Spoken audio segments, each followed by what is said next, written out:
If I draw the silhouette of a face in the middle of an otherwise empty canvas, I end up with a face. If I showed this to someone, with some prompting, they'd be able to tell me there was a face here. If I now draw the silhouette of a second face, positioned just so relative to the first one, I have an image of two faces. The same person, though confused at my endless questions, would nonetheless tell me I had two faces. But there's something else here. As I'm sure some of you can already see, I have also created an image of a vase. The negative space surrounding these shapes that I have actively drawn creates a functional image of its own. I now have an image of a vase, or an image of two faces, or perhaps of two faces with a vase sandwiched between them. This is one of the simplest and most familiar examples of negative space creating a meaningful image that I could think of, and that doesn't get me into potentially weird copyright territory. This idea of purposefully creating particular objects such that the spaces between them create an object of their own is a powerful one, and one that doesn't just apply to images either. The human brain is eager to explore the edges of what it can definitely process, and fill in gaps in its understanding with a half-formed, borrowed knowledge. Awareness of this allows a keen designer to create much more from much less, and moreover, by meaningfully highlighting the spaces between spaces, evoke the kinds of objects that you maybe couldn't even draw if you set out to do so. The human brain is, at time of writing, a significantly better processor than anything you can buy for your computer when it comes to resolving notional ideas. Today I'm talking about how Teleglitch, a roguelike by Test 3 Projects and published by Paradox Interactive, uses this concept of meaningfully accenting the spaces between to create one of the most evocative experiences I've ever had.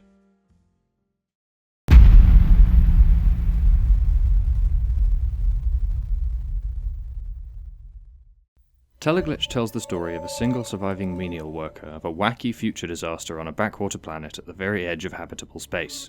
Pressing game start will find you in the middle of the closet you've been hiding in for the past few weeks while you waited for things to blow over, only for you to leave and find that they extremely haven't.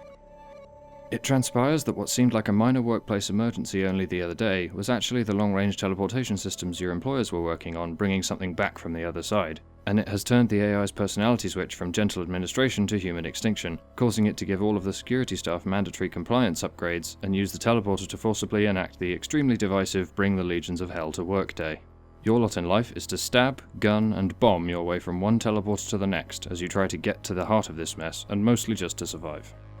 A quick browse of the Steam reviews for Teleglitch suggests that if you've played it, there are one or two things you're most likely to remember about it. First of these is that the game's visual style is, unique, and secondly that it's somewhere between hard, incredibly hard, and unbelievably hard, depending on who you ask. When I mentioned I was writing about Teleglitch to a friend of mine, they said that they'd played it and bounced off it because it was relentlessly difficult and had a 90s shareware demo disc aesthetic. The former is inescapably true. It's a difficult game that turns the power curve of the traditional roguelike on its head. You start out with a small suite of survival tools that make quick work of the enemies you find, and then run out of ammo for your pistol at around the same time that it becomes completely and utterly useless. The game quickly establishes a loop where you frantically try to drag yourself up to the level of the threats you encounter, only to immediately have to do it all again when you encounter something worse. The game's visuals, however, belie a more subtle, textured point. It would be tempting to look at this game, made by a studio of only 3 people, and say to yourself, well, they just didn't have the budget or time or persuasion to make this look any nicer. Maybe there's some truth to that. Maybe the decision-making process that led to a game in which you stab monsters with roughly 20 pixels each with a knife that's about 8 pixels long did include some decision of pragmatism. But to leave it at that is to miss completely how smart Teleglitch is. Anyone who has enjoyed playing any of the world's less forgiving roguelikes will tell you that part of what makes those games tick, part of why they work on a basic emotional level, is that the threat of losing your progress is a lovely way to create tension in any given session.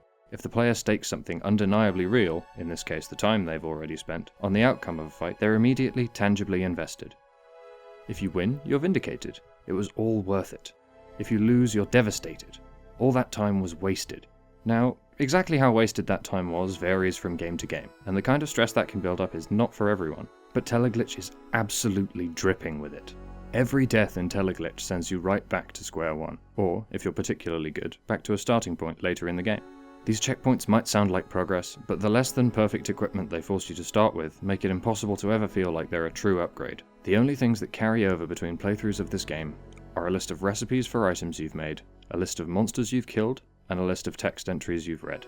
Everything else you can have is totally up for grabs at any time, one bad decision from being ripped from your hands. You're doing so well this time, you've amassed so much, you want to win!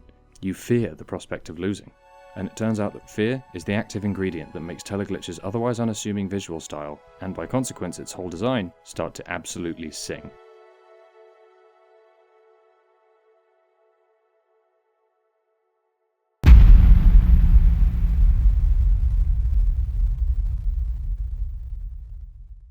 A principle that sometimes comes up in the study of horror films is the idea of obscuring detail in order to stoke fear. Your creature design could be the most grotesque, unspeakable, terrifying vision ever beheld by human eyes, but if you stick it in a large, brightly lit room and frame it so everyone can see the whole thing, it gets a lot harder to scare your audience with it. Not impossible, just a lot harder. The very act of definition robs something of a frightening vision. If you can see it, you know it, you can get its measure. But a tactfully obscured horror is much more menacing. Your brain is oh so eager to fill in every gap your eyes can give it, and make them as terrifying as it possibly can. It just wants to keep you safe, after all. Particularly deft artists might even just imply horror, to have you jumping at shadows. Maybe you don't need to see a monster to imagine there's one waiting for you in that dark corner. Through careful management of the frame, through construction of atmosphere, an artist can use the presentation of nothing at all to terrify you. You fill the empty space with that nameless feeling of dread, that wafting, wavering uncertainty. You can feel it, cloying at you. In time, it becomes oppressive.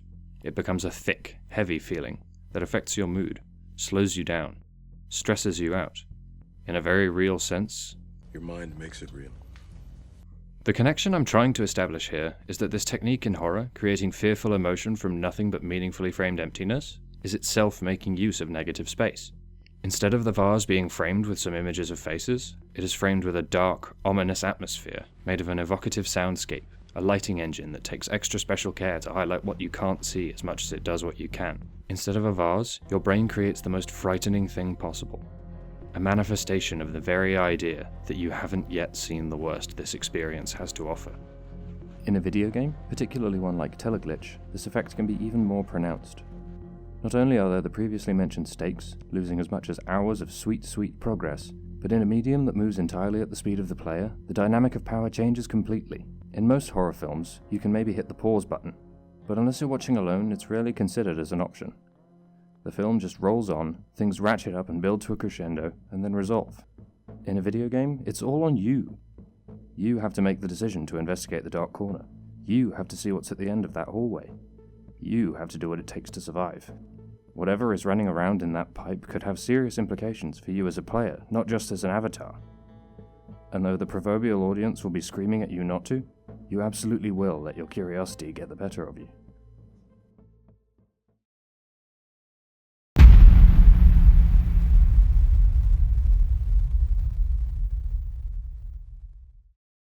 Using these techniques, Teleglitch comes together to be terrifying in a truly unique way. To be pulled into Teleglitch is to let fear and adrenaline take a game that is ostensibly about squares and make it into the ride of your life. The sounds that ground you in this place are, like the rest of the game, both subtle and arresting. There's no background music, so the game is, moment to moment, fairly quiet. In the first few minutes of the game, all you'll hear are your footsteps echoing through the mostly empty corridors of the base on Medusa 1C. The first creatures you find make small rasping noises and fleeting, skittery footsteps as they run for you to cut them down. When the larger monsters arrive, you can identify them from rooms away by their deeper, heavier footfalls. One of the most incredible beats I've had playing this game was wanting to listen out for noises and slowing down so my footsteps would stop, only for my stomach to fall when they didn't. There was someone else like me nearby. Though small, the sounds in this game are textured enough to give you a powerful, incomplete picture of your surrounding. Also, each level is bookended by the use of a short-range teleporter to get across the various sectors of the base. It makes this sound.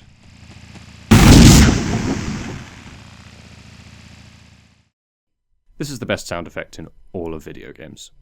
With the soundscape keeping your head in this space, the visuals can work their dark magic, fuzzing their definite edges so you can project into the spaces between.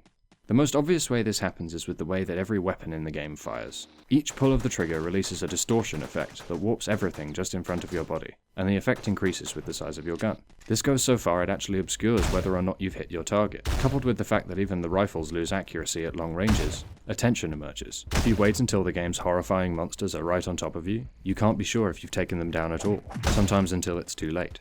For a game in which ammo is at a premium, I've taken a great many shots at absolutely nothing, just because I didn't dare believe I'd taken the enemy down. This helps to create a game in which you can kill hundreds, even thousands of enemies, but are never invited to actually understand them. The minimalist visual style reveals itself as not pragmatic, or certainly not just pragmatic, but purposeful. Look at this thing. What the hell is it? Are those spikes? Are they hands? Does it have a face? How does it make that sound it makes? You don't know. You can't know. The only thing you can know for sure about it is that it can and will kill you. It doesn't even need to be hidden in the dark, or blur your screen whenever you look at it, or whatever. It's just completely inscrutable. By design. This creates a kind of fear that wouldn't even be possible if you spent $1 million on an HD texture pack for this game. It's magic. The AI design does what it can to help here too. The monsters will do their best to surprise you time and time again. They throw rocks and move in erratic patterns, defying you to predict where they'll run next. A particularly cruel twist is that the stronger ones know how to play dead, lunging at you the second they hear the click of your weapon reloading. Even if you know about this, it can still mess you up. Look at how long this one waits after I knock it down.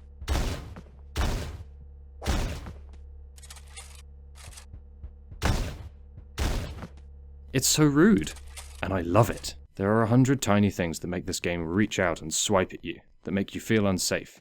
Like how you don't notice that the doors don't quite open fast enough until it's way too late. Or how your inventory being on your mouse wheel makes it impossible to swap weapons properly. Or how the crafting system invites you to take the leftover cans from your food you've eaten and strap them to your body as an armor plating, as if to say, please, just leave me alone, I have nothing you could want. But I kind of want to leave some of those for you to find. I think you should just give it a go. There's a demo on the Steam store, and the game proper is literally £2. The best way I can sum up how Teleglitch's special brand of fear works its way into normal game conventions is how it spins on equipment. Getting new equipment in most games is an exciting, rewarding experience. You find a new, bigger weapon, and it rips through the enemies you're used to fighting. You feel good, because now you're elevated in a familiar space. After a time, stronger foes emerge, and your new gun lets you fight them on your own terms. You smile, and think to yourself, of course, this is what this weapon was for. Teleglitch changes this experience fundamentally. Like before, you get a new, meatier gun, and in the rare case that you've got the spare ammunition, you can test it out and it will do big, punchy damage. But it doesn't elevate you. The enemies that you need this gun to deal with will rip you to pieces in seconds, and this gun is your only hope of even surviving the encounter, let alone capably fighting them. The first time you use it on them, and even after, you're clenching your teeth, because if it doesn't work, you're dead. If you're too close when it goes off, then maybe you're dead too. The smug, smiling sensation is gone, replaced by a creeping, cold dread. New tools in Teleglitch don't dazzle or amaze. They silently represent a question that you don't want answered. What could possibly survive this? But like it or not, if you persevere, the answers you so desperately want to avoid will find you. They are waiting, they are angry, and every single one is standing between you and survival. You'll fight. You'll live. You'll die. You'll die. You can't do it. You're afraid. It's hell. It's hell. What could possibly survive this?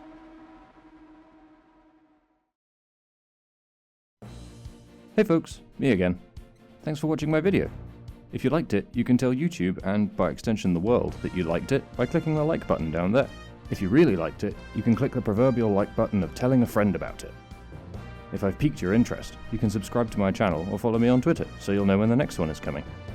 If you haven't seen it, you can watch my last video here, or a bonus video here that you won't find on my channel, as thanks for watching. Sorry to everyone who thought this channel would be exclusively class-based analyses of games from the late 90s. Hopefully you found something you liked anyway, and I'll see you next time for something different.